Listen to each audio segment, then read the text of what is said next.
ഇവർ പറയുന്ന ഒരു വാർത്തയുണ്ട്. ഒരു സ്ക്രീനിൽ മൊത്തം എത്ര വാർത്തകളാണ് ഒരേ സമയം ഒരാളുടെ തലച്ചോറിലോട്ട് കയറുന്നത്?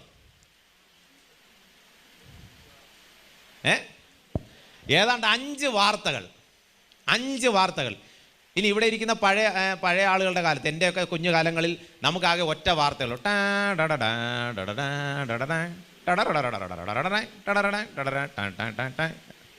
പ്രധാന വാർത്തകൾ വായിക്കുന്നത് പുള്ളി ഇങ്ങനെ അനങ്ങാതെ ഇരുന്ന് വായിക്കുന്നത് മാത്രം നമ്മൾ കേൾക്കും, വേറെ ഒന്നും നമ്മൾ അറിയണ്ട. ഇത് ഇപ്പോഴത്തെ സ്ഥിതി മാറി. അത് സൈക്കോളജിക്കലി നമ്മൾ ഇനി നിങ്ങൾ വീട്ടിൽ പോയി ശ്രദ്ധിച്ചാൽ മതി. ഇത് മാത്രമല്ല, ഇവരിട്ടിരിക്കുന്ന ഡ്രസ്സ്, പിന്നെ കഴുത്തിലിട്ടിരിക്കുന്ന തൊങ്ങണം, ഇതെല്ലാം കൂടെ ഭയങ്കര ഇമ്പാക്റ്റാണ് ഇതിലൂടെ കാണുന്നത്.